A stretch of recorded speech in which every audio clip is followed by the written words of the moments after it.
Қазақстанның 100 жаңа есімі номинациясы бойынша жобамның тақырыбы қасиетті Қарасаздың сазгері Шманов Амантай Қасенбайұлы. Бұл зерттеу жұмысының басты мақсаты Шманов Амантай Қасенбайұлының қазақ мәдениеті мен өнеріне қосқан үлесін талдау, оның еңбегінің тарихи және заманауи маңыздылығын айқындау, сондай-ақ оны Қазақстанның 100 жаңа есімі жобасы аясында насихаттау. Зерттеудің өзектілігі: ұлттық мәдениет пен өнердің дамуы қазіргі заманғы Қазақстанның рухани жаңғыруының маңызды бөлігі болып табылады. Шманов Амантай Қасенбайұлының еңбегі арқылы ұлттық мұраны сақтау және жас ұрпаққа жеткізу мәселесі айқын көрініс табады. Сонымен қатар, оның шығармашылығы қазақ мәдениетінің өркендеуіне қосылған маңызды үлес болып табылады. Бұл зерттеу ұлттық болмыс пен тарихи мұраны жаңғырту үшін маңызды. Сазгердің жары Раева Бақыт апаймен онлайн сұхбат жүргіздік. Бұл QR-кодты жақындатып қарасаңыздар, сұхбатты көре аласыздар. Сізбен танысқым келіп еді, аты жөніңізді айтып кетсеңіз. Раева Бақытгүл Абдықадырқызы. Танысқаныма қуаныштымын. Өте қуаныштымын, сәттілік тілеймін. Бұл зерттеу жұмысын 4 бөлікке бөлдік. Біріншісі өмірбаяны және кәсіби жолы. 1958 жылы Алматы облысы Нарынқол ауданы Қарасаз ауылында дүниеге келген Амантай Шманов еңбек жолын мұғалімдік қызметтен бастады. Ол музыка және педагогика саласындағы білімін жетілдіріп, өнер мектебінің ұйымдастыруда жетекшілік етті. 1990-2002 жылдары Мұқағали Мақатаев атындағы өнер мектебінің директоры қызметін атқарып, бұл оқу орнын ұлттық мәдениетті дәріптейтін орталыққа айналдырды. Екіншісі қоғамдық және шығармашылық қызметі. Шманов Амантай тек ұстаз ғана емес, сонымен қатар өнер ұйымдастырушы ретінде табынылды.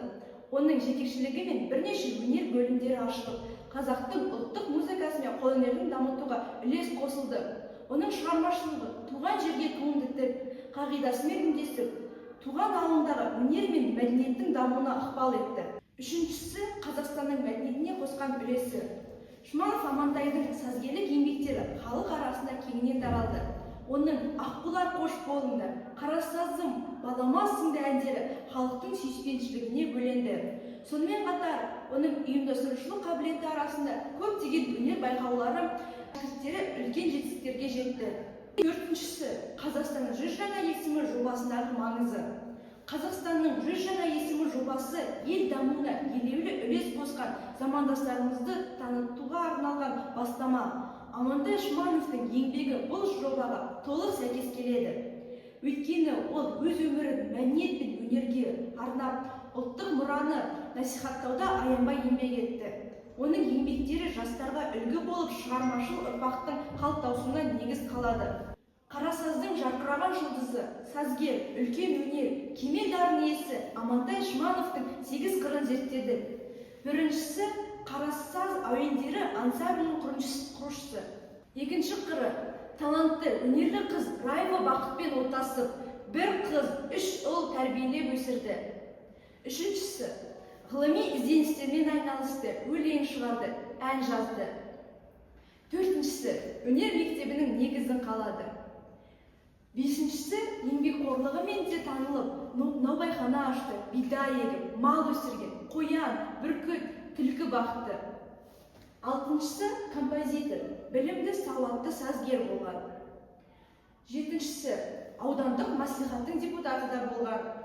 Және сегізіншісі мықты директор, сырнайшы, пианист, домбырашы, әнші, бір сөзбен айтқанда білікті маман, кәсіби дарын иесі. Назарларыңызға QR-кодтар.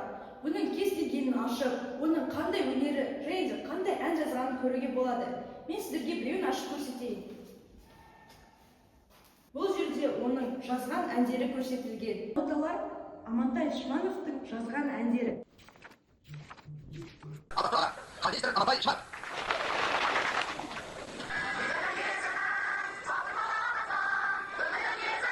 Сазым, мен сенің ұланыңмын. Қалықтаған көгімде қыраныңмын. Сай-салаңда жер қуып сағым болған, ойнақтаған тауыңда құланыңмын. Бұл өлең сөздерін Шманов Амантай Қасенбайұлы жазған. Шманов Амантай Қасенбайұлы қазақ өнері мен мәдениетіне айрықша үлес қосқан тұлға. Оның мұрасы ұлттық өнерді бағалайтын, оны дамытуды мақсат ететін келешек ұрпаққа қалдырылған асыл қазына. Қазақстанның дамуына қосқан еңбегі оны Қазақстан 100 жаңа есімі қатарынан көруге толық негіз береді. Назарларыңызға рахмет.